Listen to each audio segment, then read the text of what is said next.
Hello, everyone. I'm Cyrus Webb here in Houston, Texas with Dr. Rob Pennington. I'm so excited to finally meet him after all these years. It's actually been now over 6 years Yes. since the first time he and I had a conversation. You guys will see our first on camera interview today. Stay with us, you don't want to miss it. It's time to shine, time to shine. So shine on. Ooh, shine on. It's time to shine. It's time to shine. Now's the moment you were created for. Can you feel it's right? Come on, let's go. You're in control.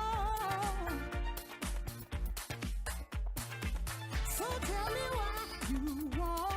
And we are here in Houston, Texas with Dr. Rob Pennington. He's the author of a book that you see in front of you called Find the Upside of the Down Times. We're going to talk to Rob not only about the success of the book, but also what it's been like for him to share his own life journey with all of you and to be able to help you all in different facets of life.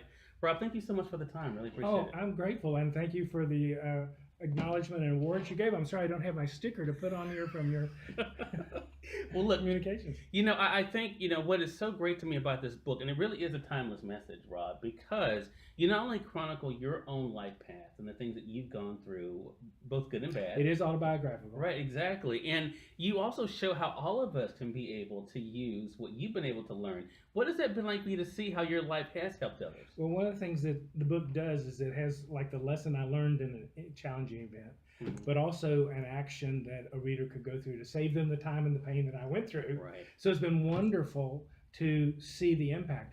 I'm primarily a speaker, and for many years, I thought I couldn't be as good as an author.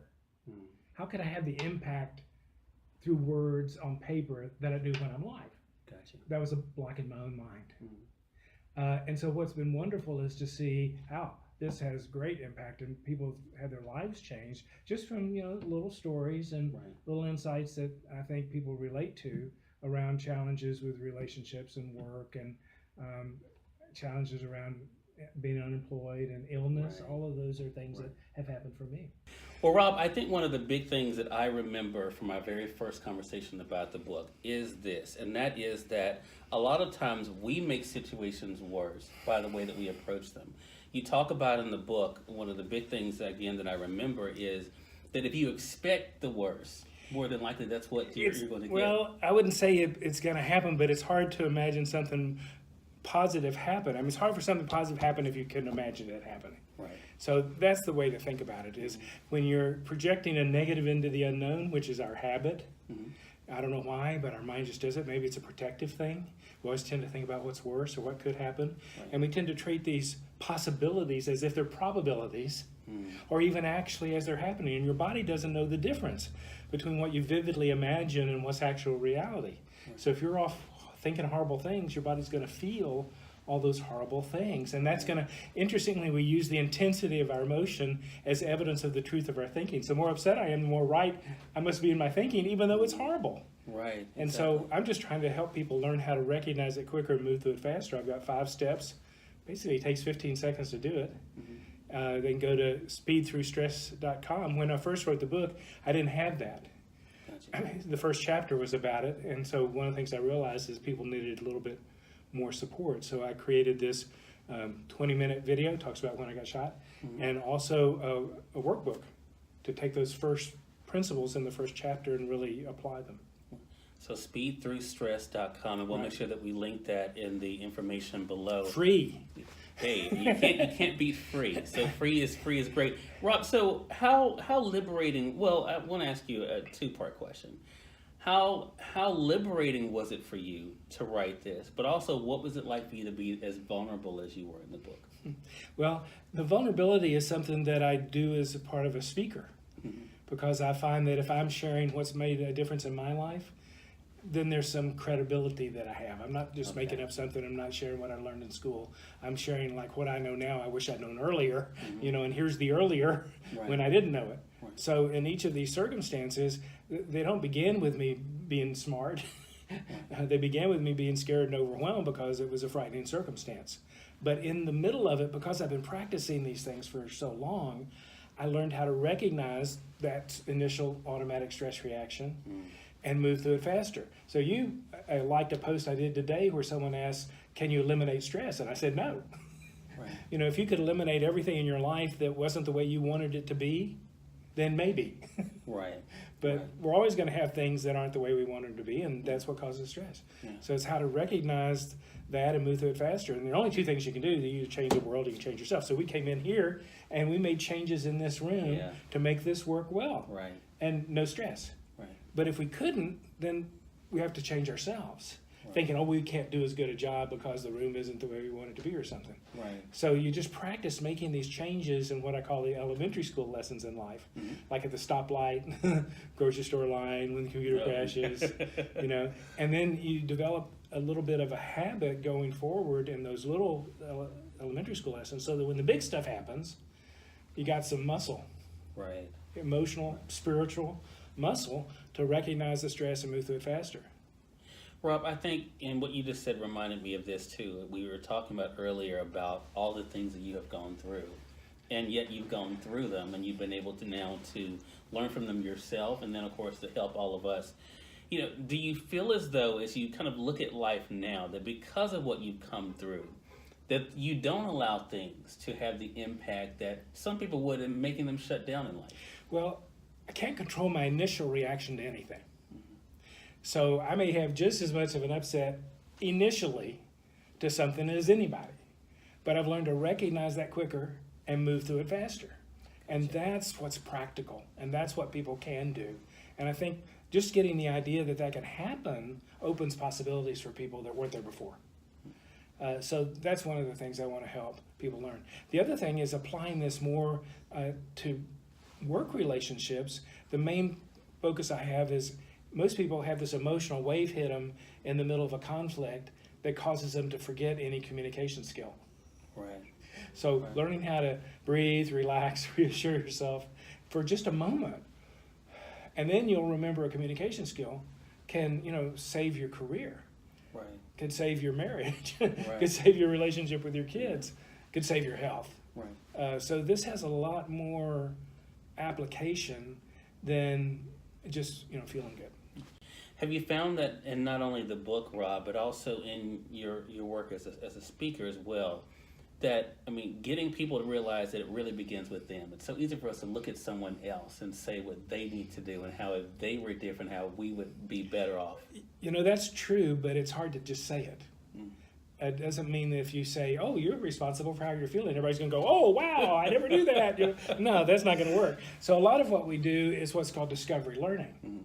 So helping people discover what is the process of how you even have a behavioral reaction to something. Well, usually you had an emotional reaction before that, and you had a mental or thought reaction before that. You don't have an emotional reaction to anything unless you had a thought preceding it, unless you have chemical or neurological damage. So if that's not going on, then how you think influences how you feel. Now, I don't say that. We take people through processes of where they discover that. Gotcha. And then I kind of warn them, okay, now you're looking at this thing that how you think causes how you feel, causes how you behave, produces results. What do you think about that? After they've gone through the discovery process, everybody's going, oh, yeah, oh, absolutely. I go, well, be careful, because if you believe that, then you can't blame anyone for how you're feeling anymore. Yeah. Then I can make that point. Right. You know, but that brings up this. I mean, for a lot of people, especially if there's something external, Rob, like what you mentioned about being shot. I mean, you know, The external. that's one of those things. Losing your job. Right, losing your Did job. that. I mean, have you found that things that are outside of your control have become more manageable because of this way that you now look at life? Well, it's again, you're not managing life, you're managing yourself in reaction to life. Okay. So there's only a few things I can control. I can control the shape of my mouth. Right. I can control how much air I take in my lungs. You know, I can control my second thought, not my first thought. I can control sometimes what I put in my mouth. But that's about it. Maybe how much tension I carry in my muscles, I can learn how to do something about that. Okay. But everything else, I don't have a whole lot of control over. I do think, though, that I have an influence. Wouldn't say control. I think that because of learning to recognize my own stress and move through it quicker, I see more positive things. Now, is it that there are more positive things there, or I'm just seeing them? Right. Well, I don't care. Right. I'm seeing them. I'm experiencing them. I see life in a more positive light, just because I've practiced recognizing when I'm not. And, you know, the 5 steps are breathe, relax, reassure yourself, think positive, look for some humor.